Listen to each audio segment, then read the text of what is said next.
Public disturbance! You're under arrest! The officer shouted loudly and angrily.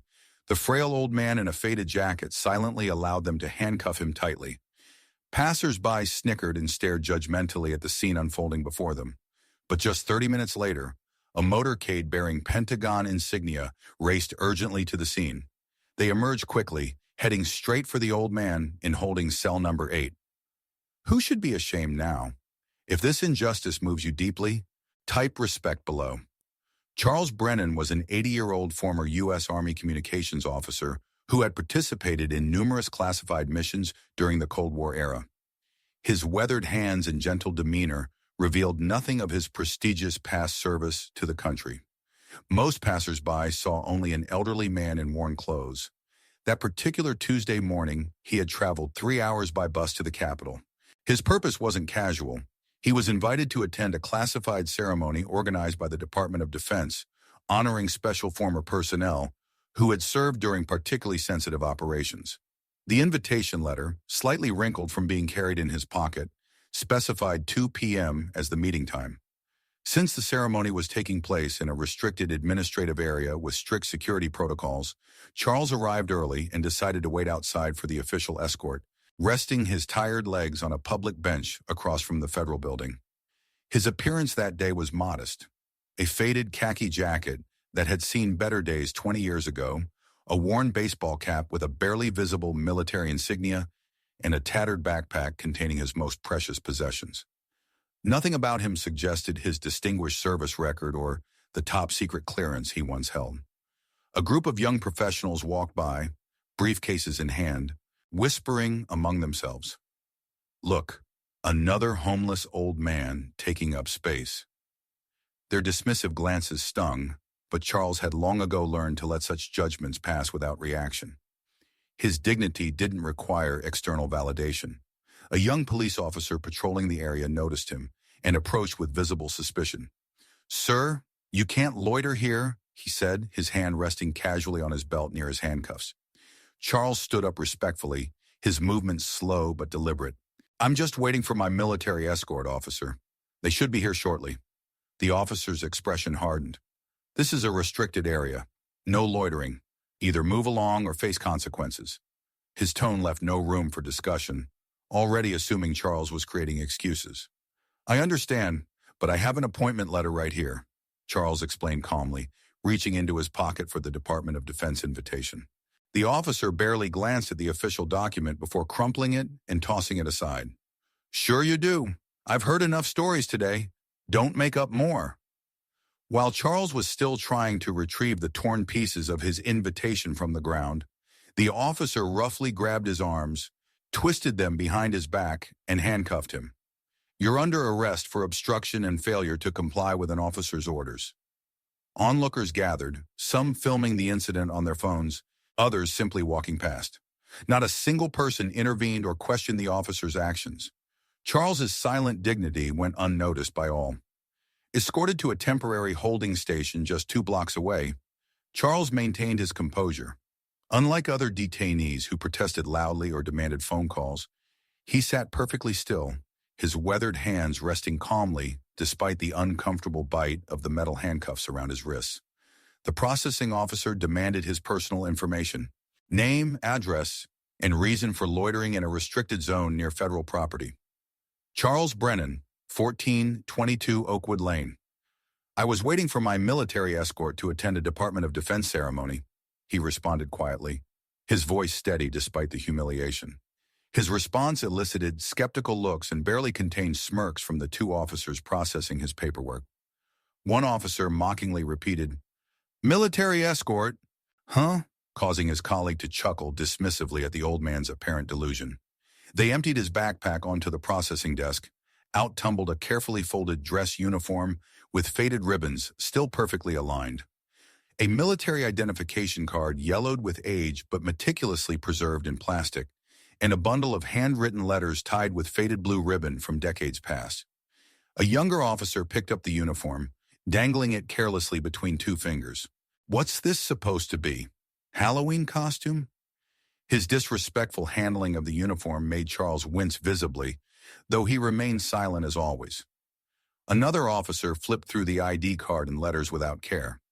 These old guys think their war stories still matter.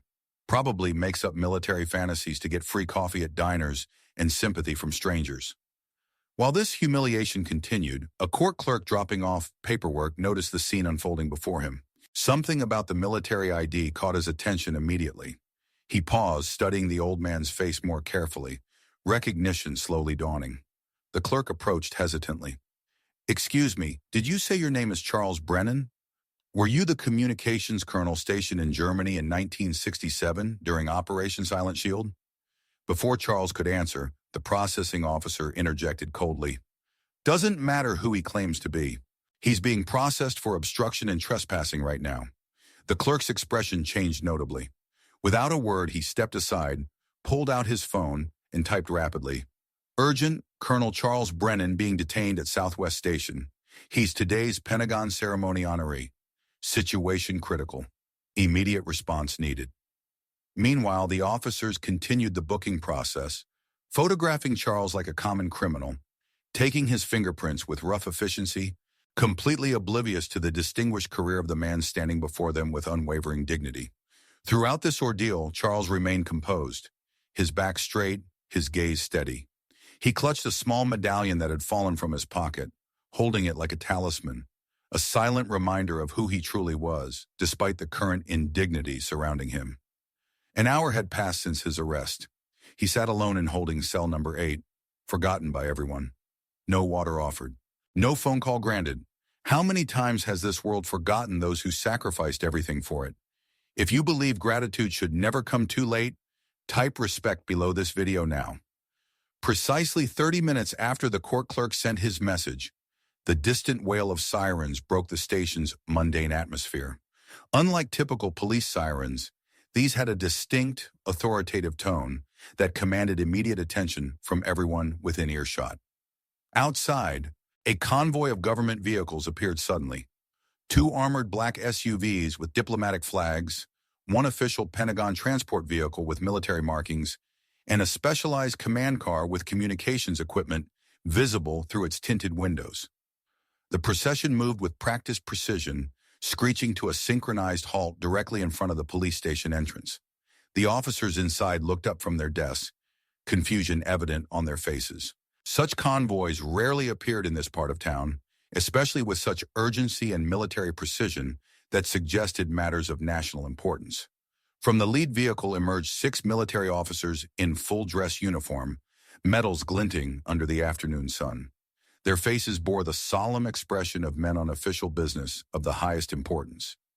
Walking in perfect formation, they approached the station entrance with purposeful strides.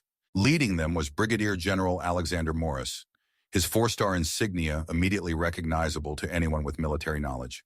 His presence alone would have been extraordinary.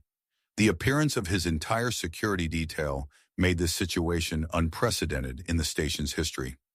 The station fell completely silent as they entered. Without asking for directions, General Morris walked directly to the desk sergeant.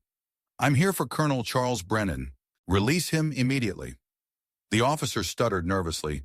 "Sir, we have procedures for releasing detainees." General Morris cut him off by placing a document bearing the Pentagon seal on the desk.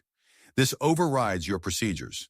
Colonel Brennan is scheduled to receive the Presidential Freedom Medal in exactly 45 minutes. Every second you delay is a second you're interfering with a matter of national security." The officer who had arrested Charles earlier stepped forward, his face now pale with realization. "What's going on?" He was just a homeless man loitering.